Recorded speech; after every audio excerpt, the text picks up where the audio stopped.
Okay, well, good afternoon, almost 30 seconds shy of it.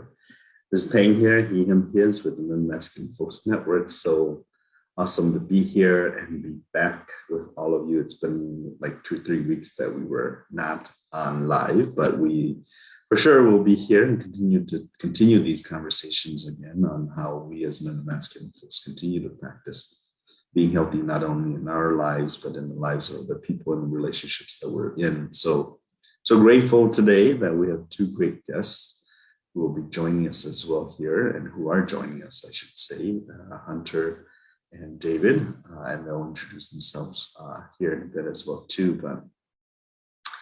But this is our 47th, Sean, or 48th conversation at the kitchen table. So this is really great, and thank you for joining us. Oh, 43rd, sorry. This is our 43rd. So thank you very much for joining us. And for those of you who are joining us live and continue to join us live, or for those of you who watch us afterwards, much appreciations, and definitely keep sending in your thoughts and comments, and continue these conversations too in your own spheres of network and neighborhoods and congregations or networks or circles of friends as well too. So I'll let everybody here introduce themselves before we go on to today's conversation. Roderick, he, him, his, hailing from Mound, Minnesota today. Hey everybody, I'm Sean, he, him, his pronouns. I'm up in Duluth at Menace Peacemakers today. And good afternoon, everyone. My name is Hunter. I use he, him, and his pronouns, and I am coming from Minneapolis, Minnesota with you all. Hey y'all, David, he, him, his, Minneapolis, and Bancroft. Well, very cool. Part of our invitation for David and Hunter was because they actually went through our Community Leadership Institute, which is a learning institute here for a period of about 6 months that we had conversations just to ground ourselves on some historical contexts, how men and masculine folks have been a part of movements, particularly the gender-based violence movement, and really to engage other men to actually end gender-based violence. And so it's really focused on people who, men and masculine folks, I should say, who are young, between ages 18 and 27 is actually our target audience for that leadership institute, and really training them and giving them some skills. And then in the last 6 months was really for them to actually go out and do some project in the community. And so that's why we're asking David and Hunter to come and share what they were doing in the community, and how they participated, and what their participation was like in the institute, and how all of that fancy stuff went for all of us. And then in some ways it might unfold itself, but we're also really, I think, heavy-hearted, as we talked about a couple of weeks ago or last month, about the leaked document on Roe v. Wade, when it was leaked, and then now being that it's official, quote unquote, in the last for about a week now. I think that it with a lot of sadness and anger and frustration and whatnot, we feel that it's also very important that we as men and masculine folks during this time have that kind of conversation as well too, and really have it with this group of folks that is here as well too, and that is an important conversation for us to have today at the kitchen table as well too. So we're looking forward to those two conversations, as the conversations either intersect with one another, parallel one another, or maybe very separate conversations. So we will see, but that is our hope for the conversations today. And so definitely chime in and share your thoughts if you're with us at this moment. And if you're not, definitely chime in later as well too. And I will sort of hand it over to David and Hunter to sort of share their experiences and what they sort of did as well too. So thank you again for being here. you too. Yeah, thanks so much, Pan. And David and I are very happy to be here in this space with you all. And I certainly think that a lot of the conversations that Dave and I can really talk about, like community mobilization and community care, will definitely be intersected and embedded with conversations about the Roe v. Wade decision later today as well. But just wanted to offer kind of a general background as to how Dave and I kind of formulated this community event, some of the barriers that we had faced as well. And then David's really going to jump into this idea of, how it actually ended up going and how we're able to actually continue some of this work as well. So overall, as Payne was mentioning before, the first 6 months of that Community Leadership Institute was really focus on trying to do some individualized education. So really trying to build our own knowledge bases within, of course, men's role within the anti-violence movement and power and privilege and historical oppression as well. But importantly, really trying to build some connections between all of us within that cohort as well. And then that second piece, trying to identify what is a community event that we can really share a lot of this knowledge and connection building that we've developed together in this own space. And so I know that most of the folks a part of the Community Leadership Institute were kind of either in the Duluth area where Menace Peacemakers is, or in the metro area. And to my knowledge, it was just David and I that were a part of the cohort in the metro area. So we were thinking, just to build community a little bit more, it'd be really interesting to actually combine, our passions, our knowledge together, and actually do this type of community event together rather than individually. So that's kind of where we started. And for myself, I come from a prevention background, and, historically, thinking about doing prevention, you think of like educating young people on like healthy relationships and consent, and doing some of these like one-time presentations. And like, of course, like that is very important, right? But during these one-time presentations, you oftentimes only see like a small change in the needle pushing forward about mindset, right? But what we love to see, especially at the community level, is seeing some type of behavioral change over time. And so that's why Dave and I really wanted to do like a smaller series, because that would allow us to, do this work a little bit more meaningful. And then with the folks who are a part of this group, it would also allow us to kind of build these more deeper connections between each other as well. So rather than doing kind of like a one-time 60-minute or 90-minute event, we really wanted to take the time to get to know each other a little bit more, and then just to, build community together as well.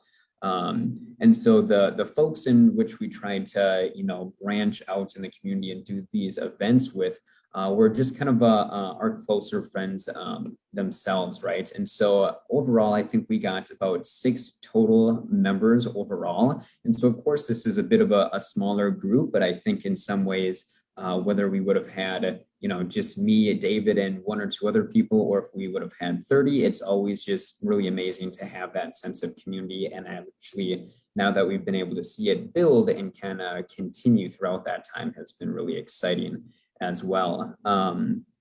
And so we had initially thought of doing like some really cool like events, like actually physically in the community. Like we were going to have our first event be like, this traditional like masculine activity, like we were going to like go rock climbing or something, right? Just to like ease into it a little bit for folks who might be, a little uncomfortable or not wanting to be super vulnerable with some of these more difficult conversations.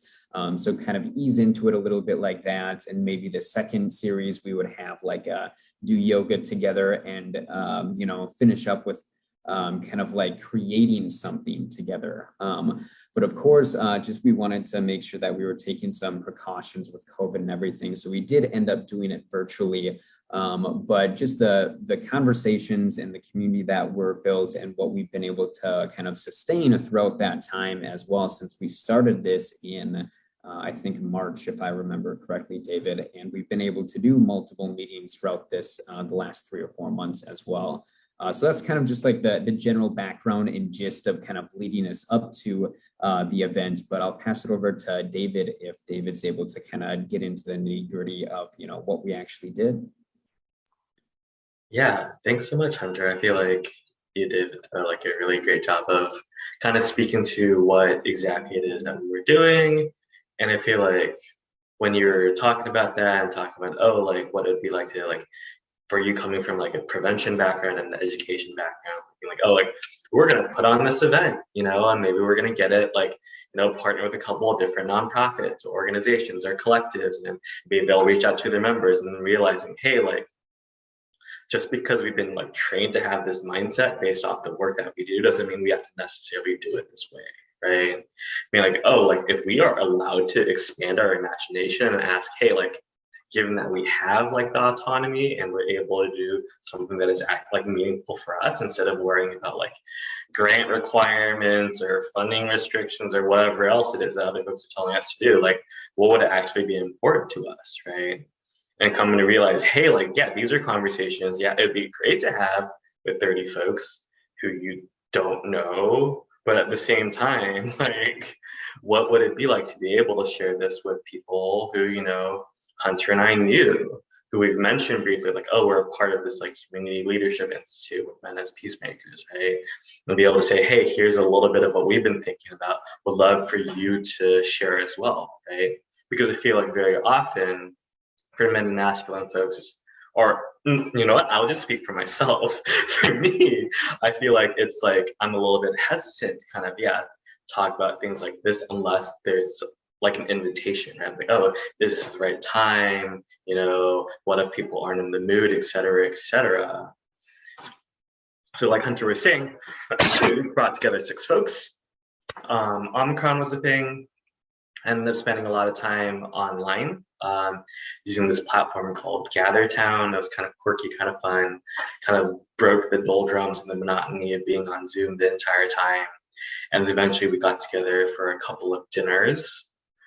I think one of the things that was really neat, especially when you have like a smaller, closer knit group of folks and you're able to spend, multiple days, multiple sessions with them, is that like there is a little bit more space for co-creation. It's not like Hunter and I have this agenda for today. First hour is going to be this topic. Next hour is going to be this topic. Final hour is going to be closing or something like that. We're able to say, hey, like, let's get together. Let's get to know one another. And let's come up with things that we want to share with one another in this space, right? So like Hunter was saying, like, what does it mean to be able to focus on relationships? What does it mean to be able to focus on community? So I feel like that was one of the things that was really nice with what we were able to do with the way that we structured our projects.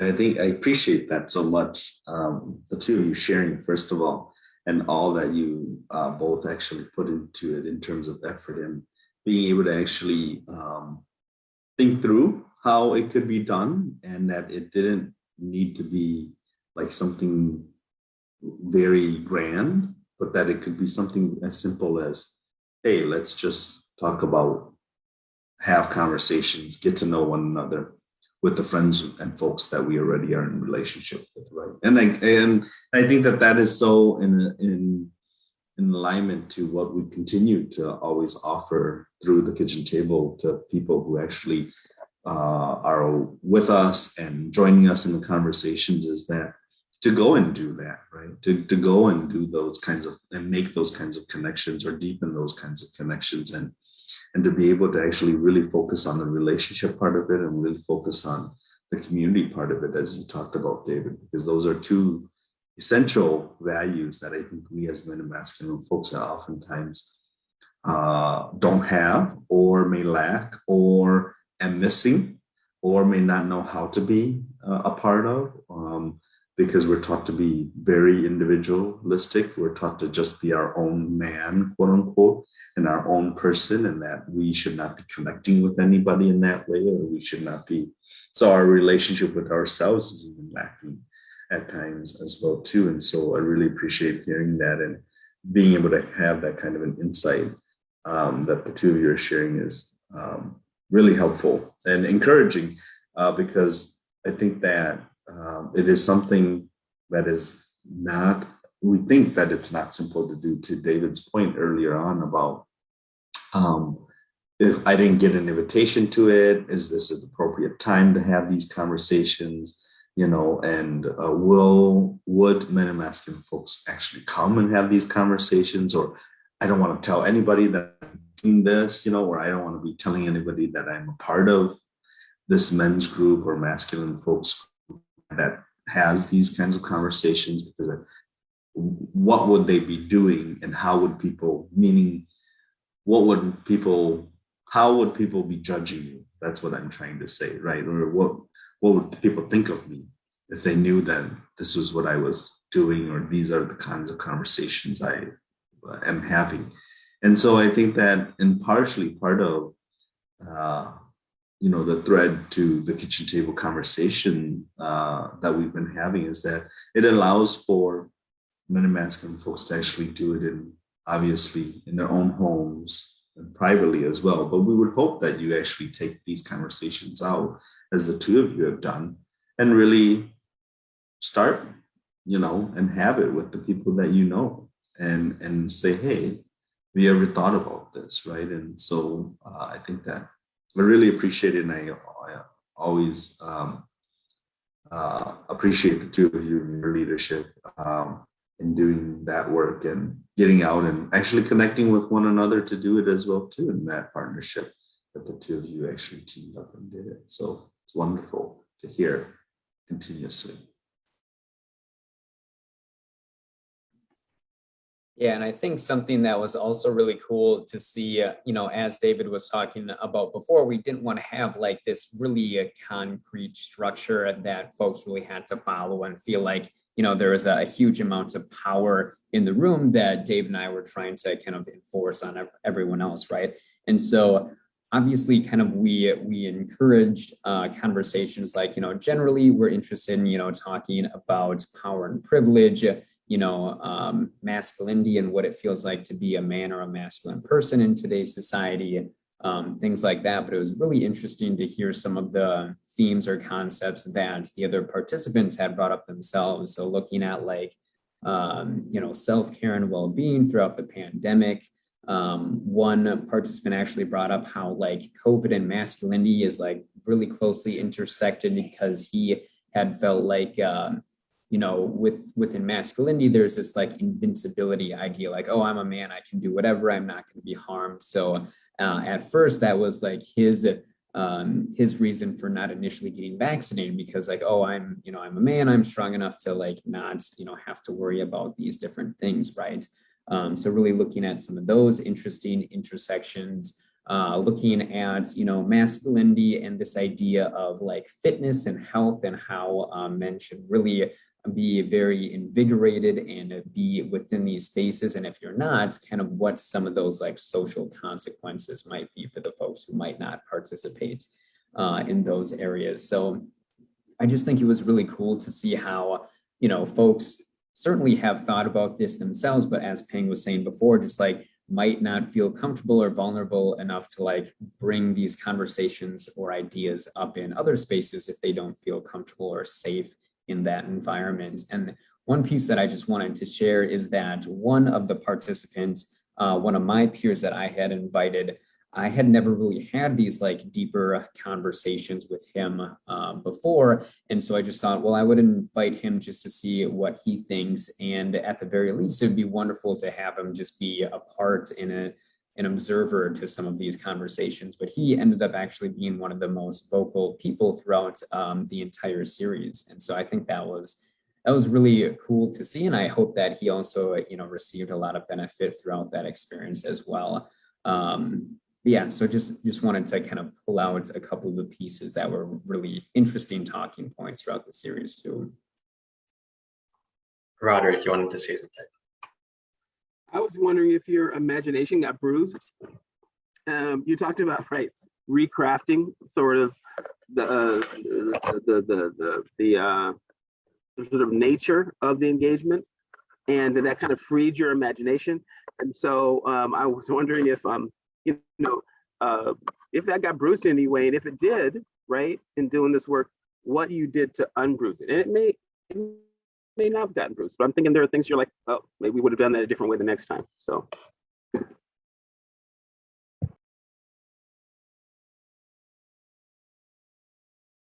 So just to be clear, are you asking, oh, what will we be doing differently? Had we been able to do it differently, or?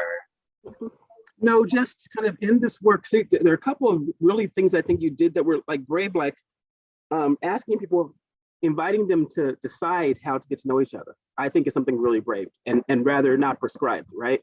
But in doing that, right, that's kind of using your imagination to figure out how you're going to connect. And so not so much what you would do differently if you could have done it differently, but just were there times you were like, you know, you put yourselves out there and your ego got maybe a little bruised. That's really what I'm asking. And then if it did, how did you sort of put salve on it? What kind of salve did you put on it to say, okay, all right, we got to keep going? And maybe hope was the salve. I don't know.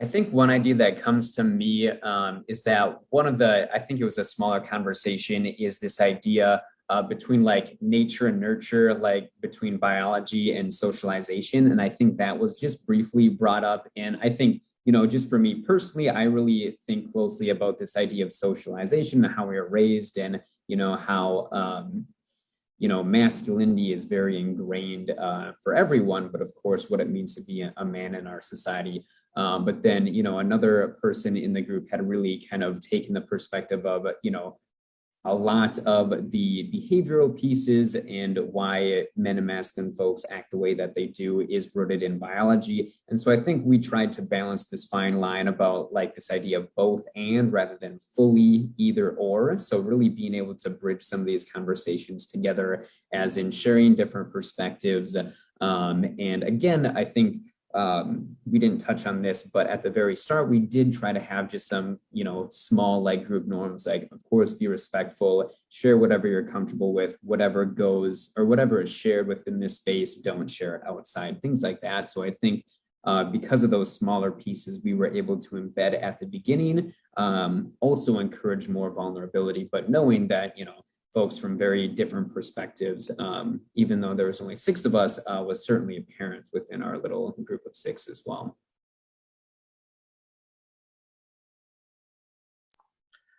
I mentioned this to Hunter earlier, but like the last dinner that we had was a little bit difficult for me, actually.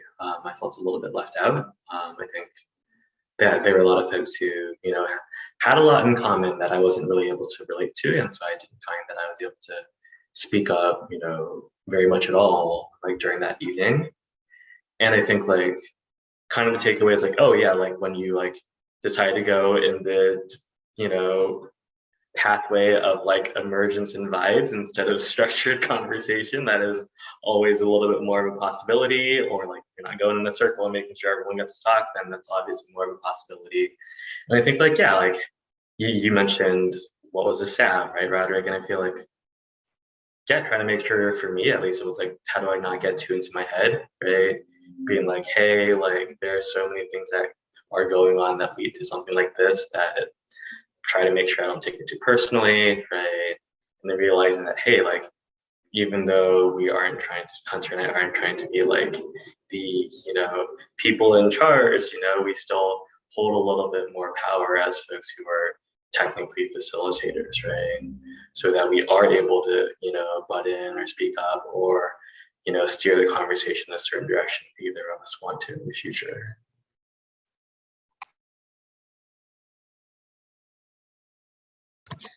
I'm just popping in to say it sounds really, really incredible what both of you were able to put together in this more intimate way. And it reminds me of a conversation I was having this morning with some colleagues.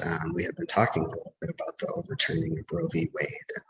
And we were talking about like, how is it, like, how do we want men and masculine folks to show up now when it comes to that particular issue and issues going forward? I think, you know, connected to the gender-based violence movement as well. There's sort of always this question of like, where are the men? Where are these folks?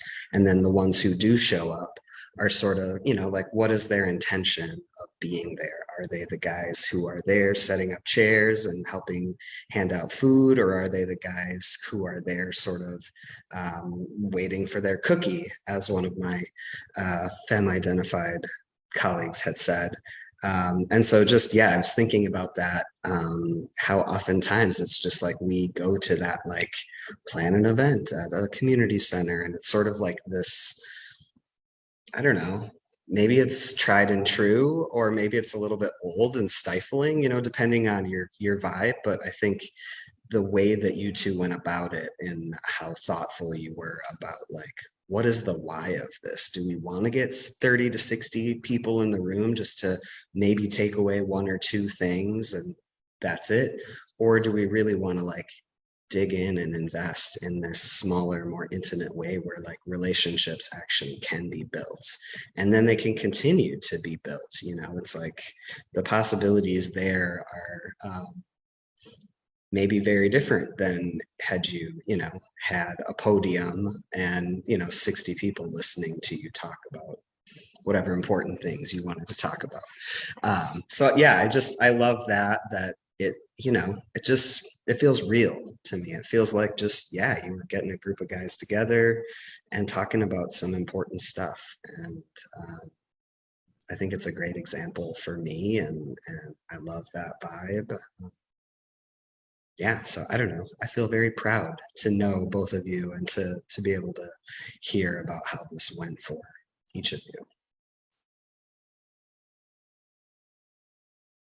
I think that it's so like critical in this juncture for men and masculine folks to actually have those kinds of conversations, right? Or do those types of connecting, especially right now with all that's happening, right? There, we talked about Pride this month, and celebrating that.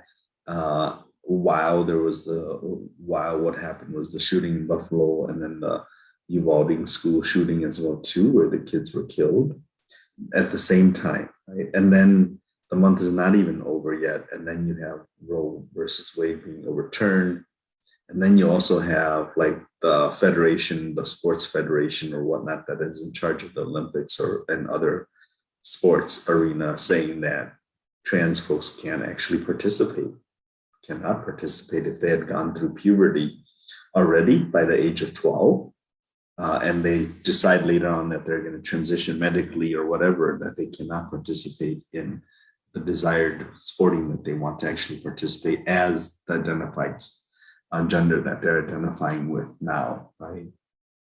So I think, and it continues, right? And that we've seen small acts, and we've seen acts of violence towards LGBTQ folks and gender nonconforming folks this month as well too, and acts of violence towards women and girls continue to happen this month. And this month is, obviously today is the last day, but it's not going to end, right? So in light of all of these celebratory acts and ways that we're celebrating the beauty and the bountifulness of LGBTQ folks and who they are, and gender nonconforming folks, we have all this violence that actually is paralleling with it, right? Or that is happening simultaneous to that as well too. And so it just makes it for a hard month, and to be thinking about what will be coming.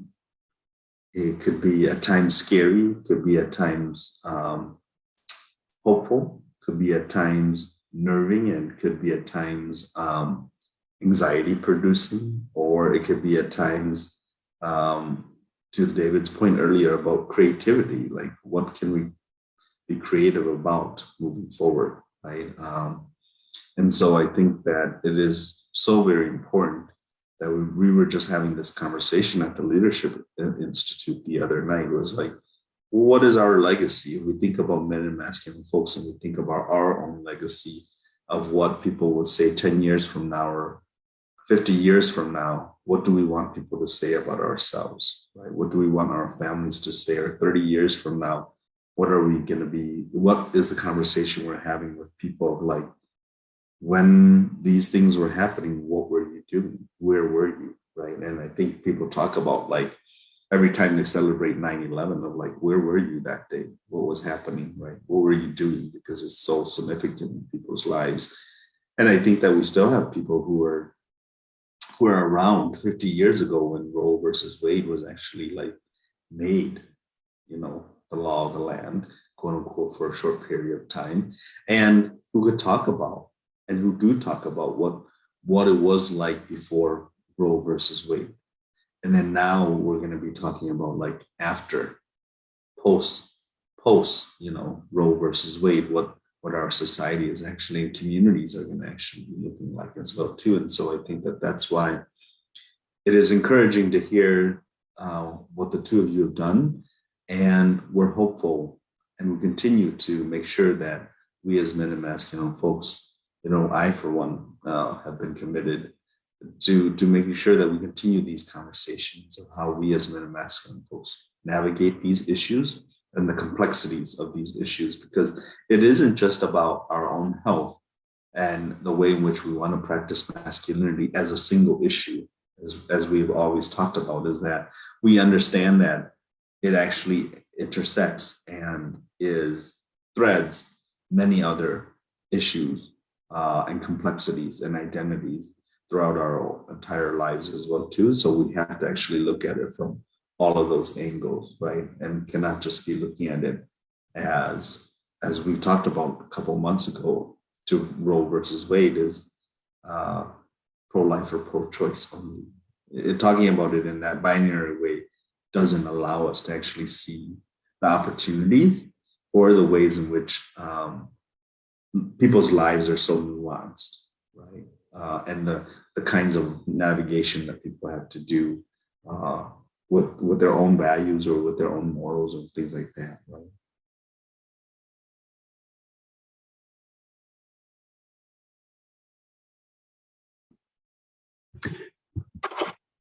I'm wondering for David and Hunter, did you find that because it was an organic conversation, did you find that there were places that you couldn't go or that the group was resistant to go? Or the group went there and it was like, well, we got to come back. We can't, were there some issues or some topics that you're like, okay, now we know?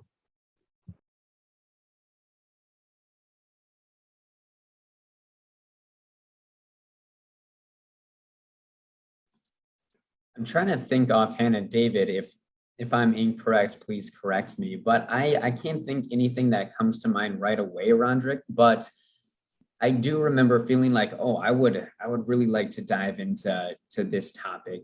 Maybe like talking about current events such as as Pang was talking about.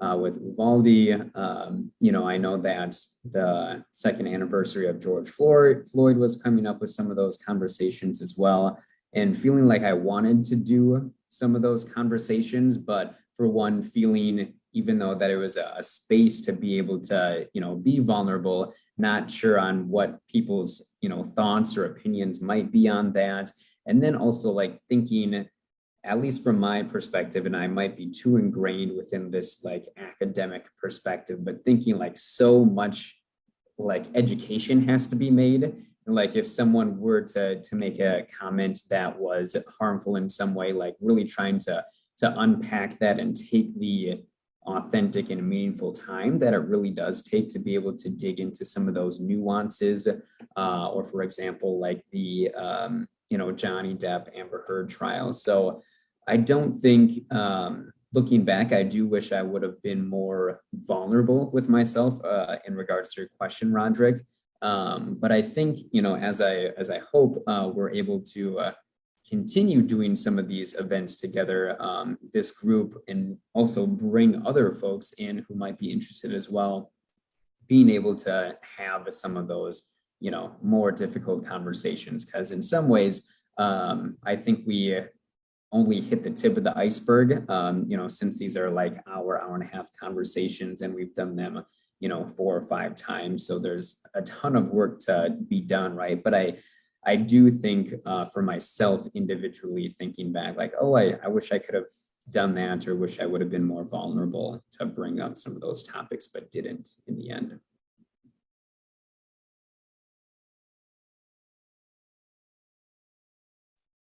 I think I'm in the mood for being a little bit spicier today. I feel like one of the things that I still don't know whether it would have been like the right space for it is I think like it was difficult for me and maybe for other folks to like speak up a little bit more personally about things that I have done, right? Or hurt or harm that I have caused, right? Like, did we have the right relationships to be able to hold that? Did we have the skills to be able to hold that?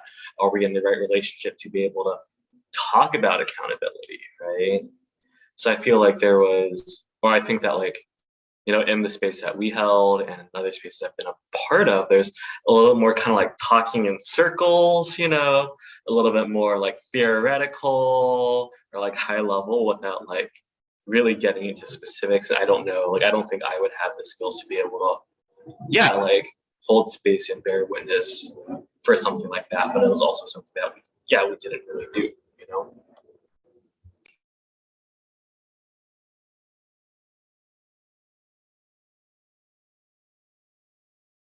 I think that emotional holding and labeling work is so important that we learn how to do, right, David, to your point there.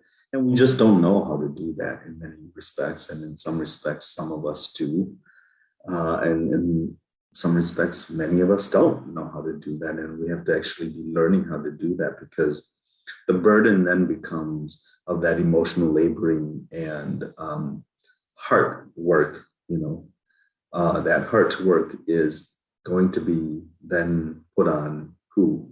None other than women and girls and queer folks, right? And gender nonconforming folks. They become the ones who are burdened with our emotional labor. They become the ones who are burdened with our heart work.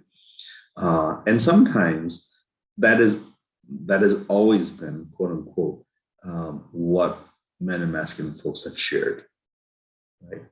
And exactly to your point is because we don't know.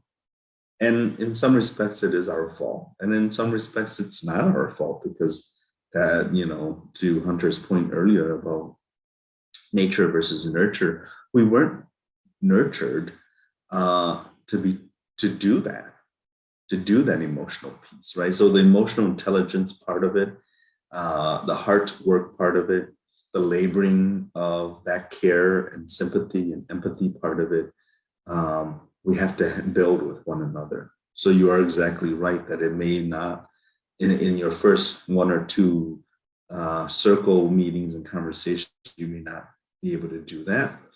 And yet, once we do, to Hunter's point, get out of our own heads and actually go into our heart and our bodies a little bit more, it doesn't matter whether we know how to hold that or not.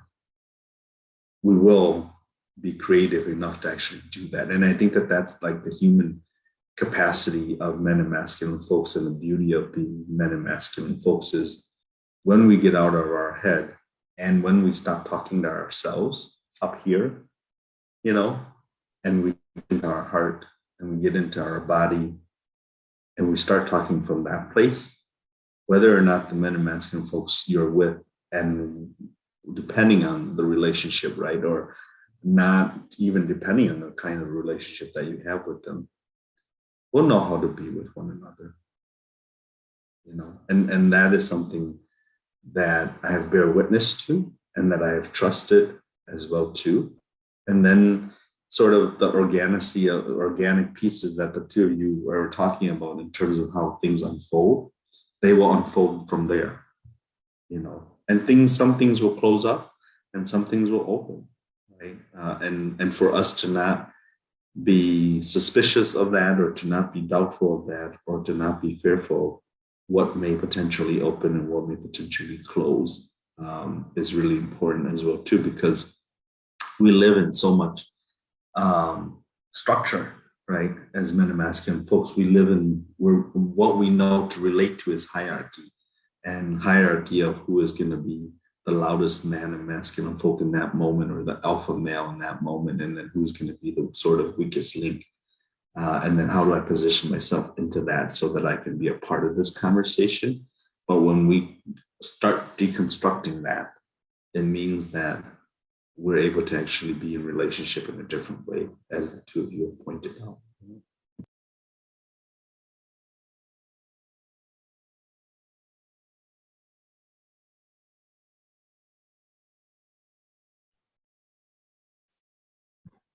Have you been thinking about how you want to have you had, and have you been thinking about your next conversations with your group in light of all that's going on without pre-constructing it? Because sometimes when I know meetings coming up, I start to have these sort of, these fantasy conversations in my head, and I have to stop and go, okay, you gotta wait for other people. I'm just wondering.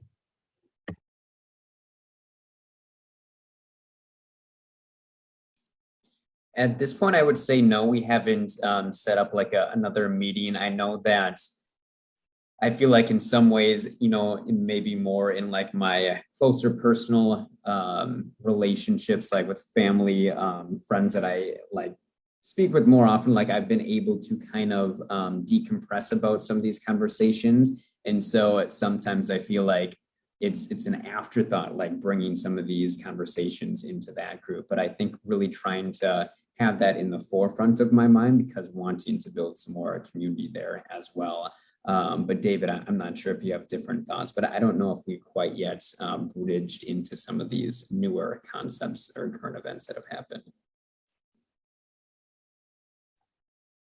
I feel like not for this group, but also rather thinking about like I am also like an over preparer and an overthinker, and like I've wondered like, oh, in what situations does that come in handy, and what situations is it a hindrance? And I think like the most that I can say for it is that like being like, oh, look, if I am trying to guess what someone is going to say, obviously worrying about that isn't really going to help. But then asking myself, okay, cool, if this is what I think is going to happen, then like, how do I, ask questions, or how do I frame this in a way that the conversation is as generative as possible, right? Like, what purpose does like the overthinking serve, pretty much? And if it's not, then do my best to be like, okay, cool, I don't really need to be doing this.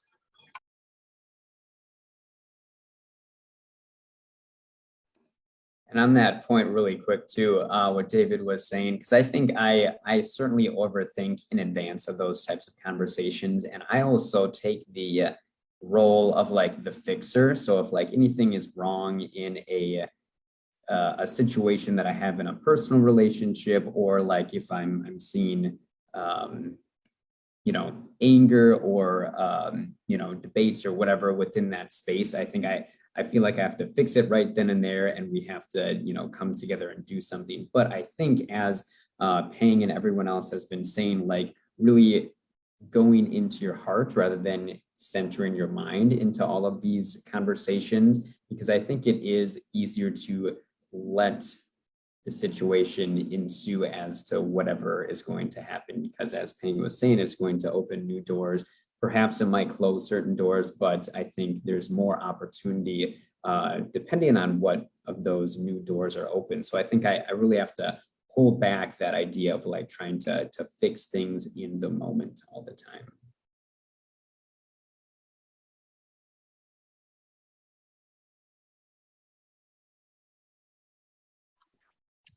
I'm just laughing and resonating with your fix it thing. And I am currently trying to deconstruct that in myself. And it is still my go-to. How do we fix this Roe v. Wade thing? How do we fix it? And I think that there is something to just like sitting with those feelings. Like you said, Hunter, like going in, which is so uncomfortable. Like even for me as someone who's been doing this kind of work, for years. And I still really, really struggle to just actually be in my body, actually like acknowledge the feelings that I'm having, underneath anger, right? It's like that's sort of my top layer, but then it's like, what's actually underneath that feels really important. And it just reminds me of a conversation I was having with my wife last night, sort of around the Roe v. Wade stuff and how we as men in mask folks show up. Like, what does that look like for us to show up in ways of support for femme identified folks and queer folks and non-binary folks? And what does it also look like for us to like somehow hold and use the privilege that we have in order to give that away to folks who need the mic, you know, or like those are sort of some of the things that my brain starts doing. Like, what are all these things that we can do in response to these really hard, nuanced things that are happening in our world or in our country in particular? And that was something that, like, I think for the first time I shared with her, I don't really know what I think about it, but I'm starting to like feel what I'm feeling about it. And now it's like, that's when I need to get together in this group, you know, or in like another group with my peers, with my chosen family, whoever it is, and like let that stuff out. And I think that for me feels like the scariest, because it sort of feels like I'm opening this can of worms and like, what's going to happen? Like, is the conversation going to get veered over here? Like, this isn't on the agenda, that kind of a stuff. But I think that there's like a going with the flow kind of vibe that I'm trying to sort of find myself in, where it's like I have to actually be aware of myself and my feelings and like how I'm taking care of myself before I enter into a conversation with, you know, 5 or 6 other guys about Roe v. Wade. Like, I have to be at a place where I'm grounded in myself in order to then be in those conversations and to stay curious and to kind of go with where the conversation goes. Because I think as we, as men and masculine folks, start to have more of these conversations, I think specifically around abortion, specifically around bodily autonomy, it's going to feel real uncomfortable. And it has to happen. Like, it is imperative. It has been imperative. And now we're at this sort of breaking point where it's like we have to continue to sort of push ourselves into these new ways of being and connecting with people in our families and neighborhoods and communities.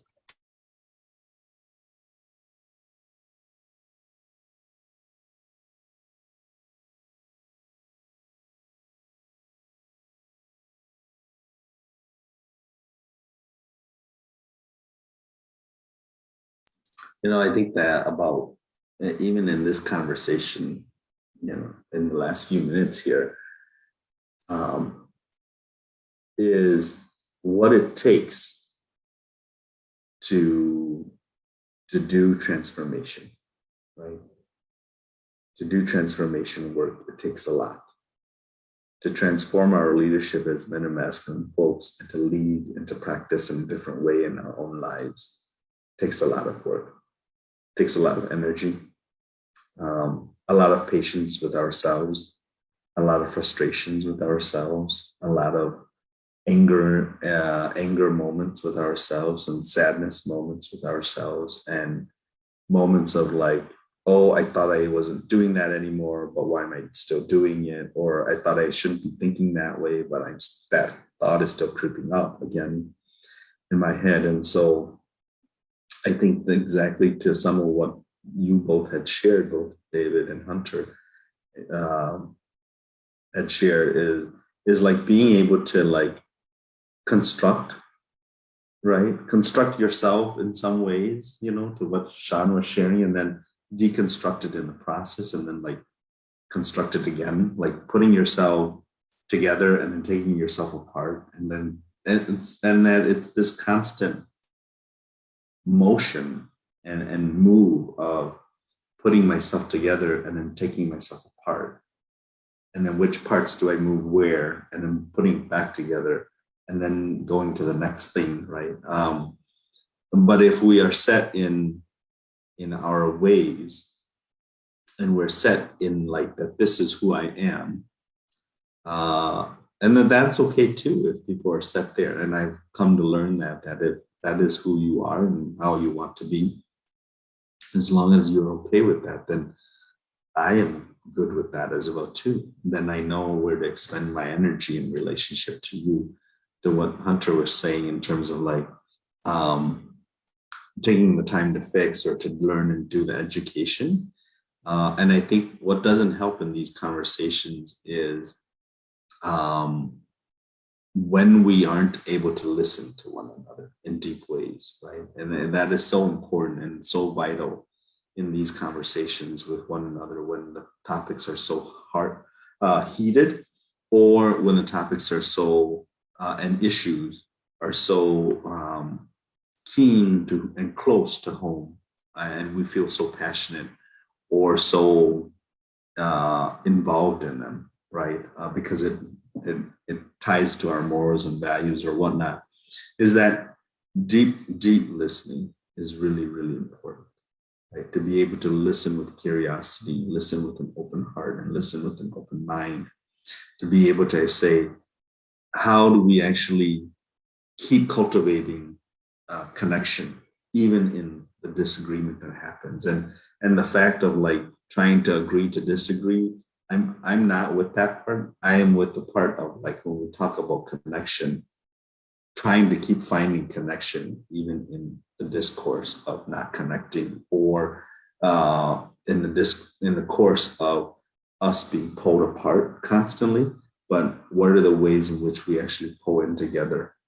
And then what are the ways in which we lean out? And that we have to navigate for ourselves as men and masculine folks, as individuals, and how to do that and how to move in that, right? And it is okay. And I'm not saying that to say this to keep the harmony or to keep the peace, but I'm saying this to say that it requires a lot of that emotional laboring work that we were talking about, a lot of the heart work that we were talking about. And it requires us to pay attention to not what's happening so much in the room and what other people are saying, but what's happening and coming up within ourselves, and how we are sort of being blissful to ourselves in that moment, and gentle to ourselves in that moment, to continue to be in conversation with people, right? And to continue to be even in relationship with people that we love as well too, and may not love as well too, you know.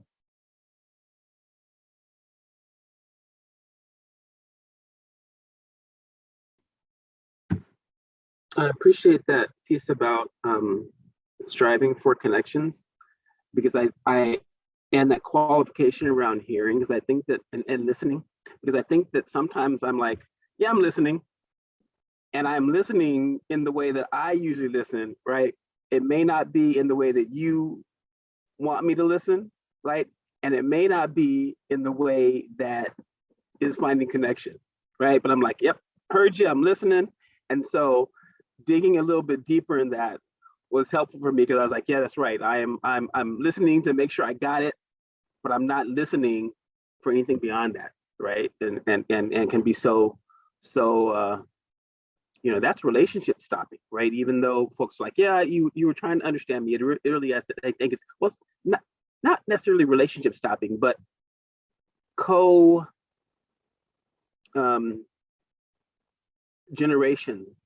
stopping co-generation, right? If you will, or generative talking and conversations. When I'm like, yep, and you're like, okay, I'm checked out because you listened to me in a way that I didn't feel like you were listening to me.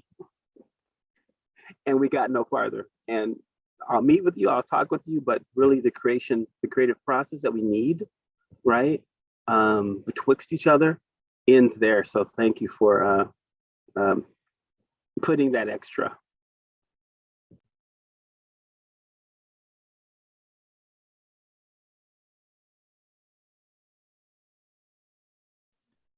I guess one quick comment that I just thought of to kind of take a quick detour and then loop back around to what Pang was saying before. I think when we're talking about men and masculine folks' engagement with some of these current events, like the decision on Roe v. Wade, I think there might be some hesitancy that I want to name. And I think that, at times that might come from not wanting to maybe feel like the male or white savior, some of those complexes that might be there, or people questioning your true intentions of, being in community. And I think like Sean was talking about at the very beginning, if men and masculine folks are just waiting at the end to get their quote unquote cookie, things like that, or just kind of co-opting and trying to have the benefits of just participating, but not actually meaningfully do it, if that kind of makes sense. So I feel like we have to name some of those ideas, but when it comes to that piece,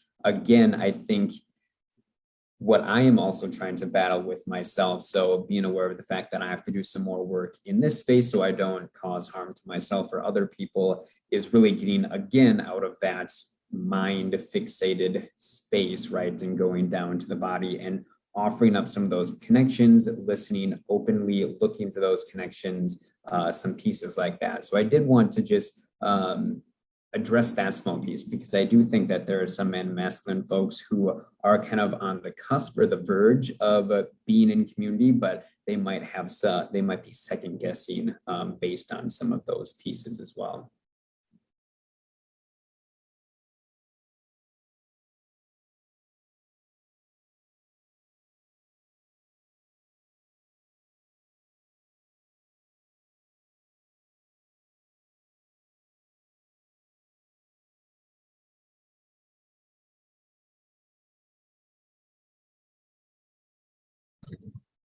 Yeah, I've definitely got hesitancy.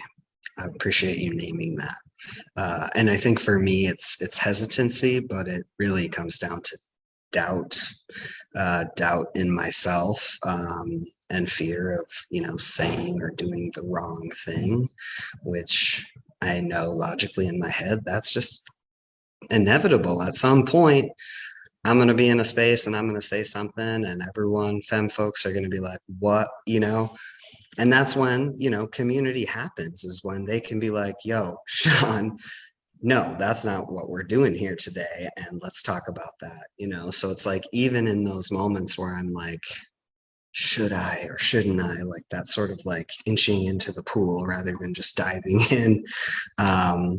It's like, it matters to go in, to continue to try, even when, we may not know the exact right thing to say or do, but I think showing up and being in those spaces and conversations and being accountable to how we are showing up in those spaces. So I just, thank you for naming that, Hunter.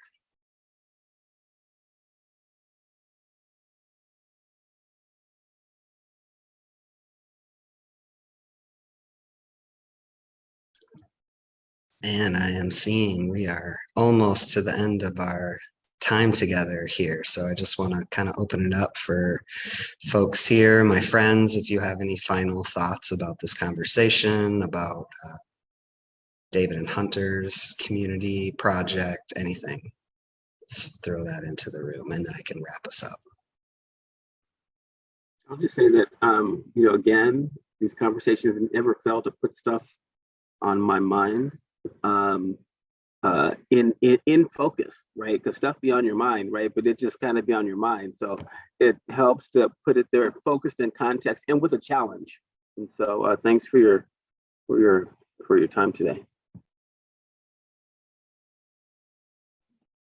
And to follow up with what Roderick was saying, I think feeling invigorated through these conversations to do more, but then also I think it's important to celebrate these little wins that we have together and celebrate the spaces that we are able to hold community, to hold healing together with as well.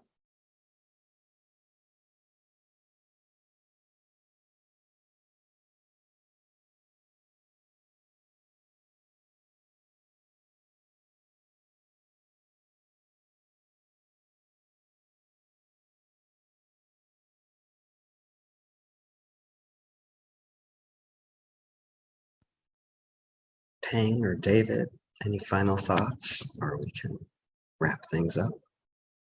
Awesome. Well, thank you to each of you, my friends. It's lovely to look at my screen and see all of you. And big thanks to Hunter and David for joining us and just sharing about what that experience was like, doing the work in community. And yeah, I love it. I also feel energized and invigorated by this conversation. And so very grateful to each of you. We're very grateful to everyone who was able to tune in and join us live, or if you're watching this after the fact, thank you. We will be tuning in again a couple weeks from today on Thursday, July 14th at noon Central Standard Time. So mark your calendars now. We also want to take a minute to thank our funders, Blue Cross Blue Shield of Minnesota and the Novo Foundation, for all of their continued support and partnership to continue holding these conversations. So come on back in 2 weeks. If you'd like, there's a link in this post where you can check out our previous conversations, watch all 42 of them, and then join us in a couple of weeks for the next one. So thanks and take good care, everybody.